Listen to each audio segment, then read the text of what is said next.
I got a great clip for you guys today to review. It has to do with four-time Class of Physique Mr. Olympia Chris Bumstead and what PEDs he's been using, allegedly, and what PEDs he does now. Do you guys believe what Chris Bumstead said in this clip? And I want to know if you guys believe what Chris Bumstead is saying in this clip. So don't go anywhere.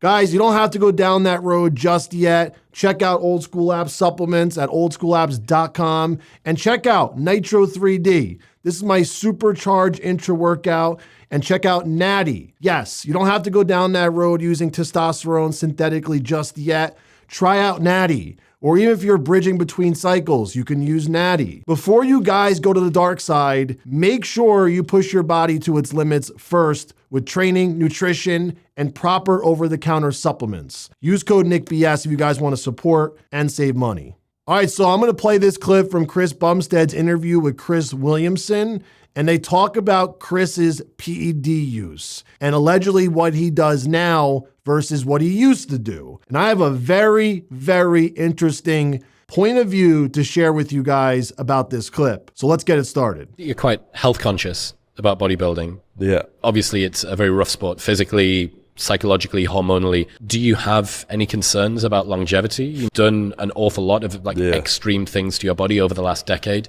Mm-hmm. How worried are you about that longer term? I mean, I think if you're a bodybuilder and you don't worry about that, you're either stupid or lying, to be completely honest. So it's something I definitely, obviously with all my own health conditions from the past, is on the forefront of my brain. Remember, Chris Bumstead has an autoimmune disease, a kidney disease, and he's still continuing to chase after Mr. Olympias after he's won 4. So let that set in while you're listening to this interview. If you were Mr. Olympia 4 times, 3 times, 2 times, or even once, don't you think you would have threw the towel in knowing you have a kidney disease that's eating away your health regardless if you do bodybuilding or not? And now you add the variable that you're a professional bodybuilder to that? You're only speeding up all of those negative things that happen to your body. I don't care how fucking safe you are. It is not smart. You know, there's blood work you can get done consistently to keep your markers on. There's a lot of tests. You know, diagnostics now are absolutely insane. And if you want to stay healthy long term, it's getting something, if something's going on with you, catching it early. So I do a lot of diagnostics and blood work and make sure I'm getting healthy.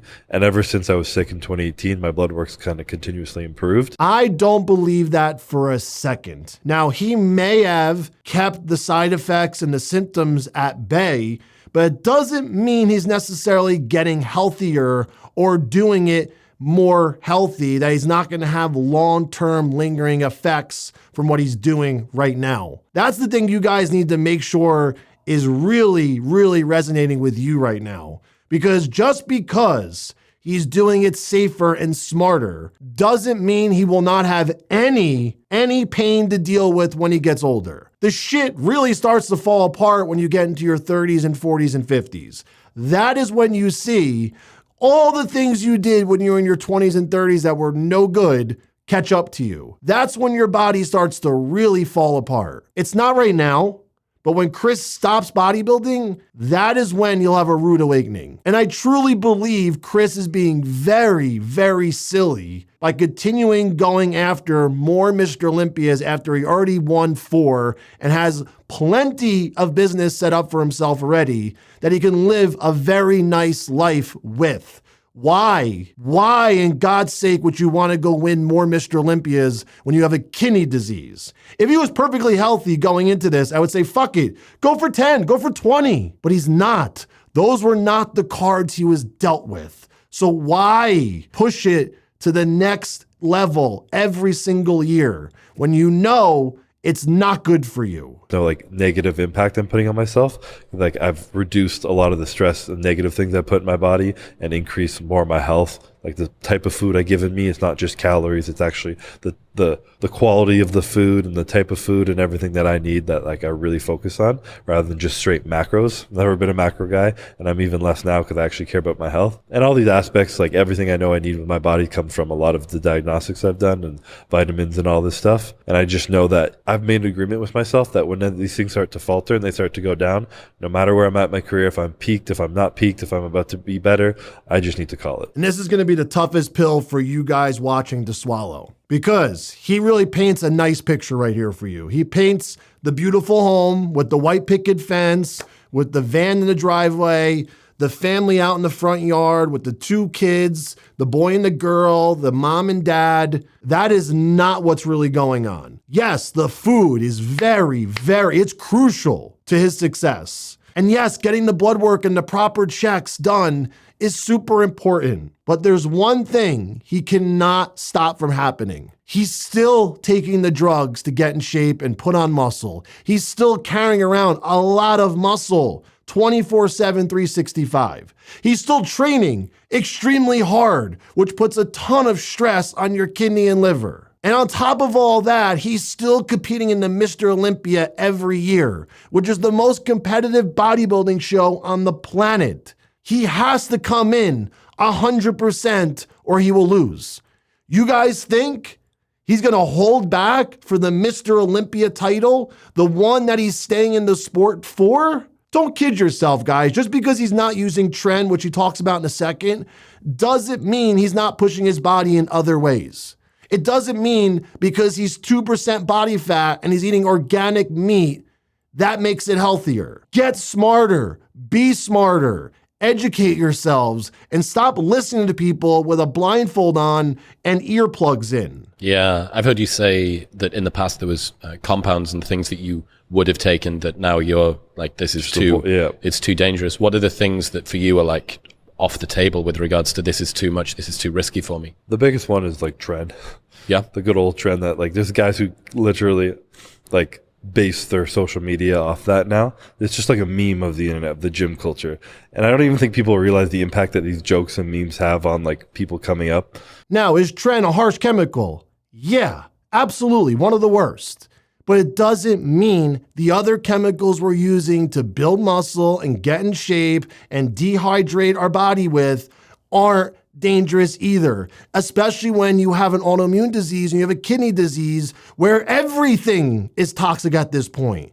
It doesn't really matter if this thing is more toxic or not, or this one does this to your body. Everything Chris puts in his body is not good because he has an autoimmune disease. It's not safe for him to use anything, let alone tren. So just because he's removing one variable out of dozens of things doesn't mean he's removing the risk factor that he's gonna have when he gets older of possibly having some long-term effects from this.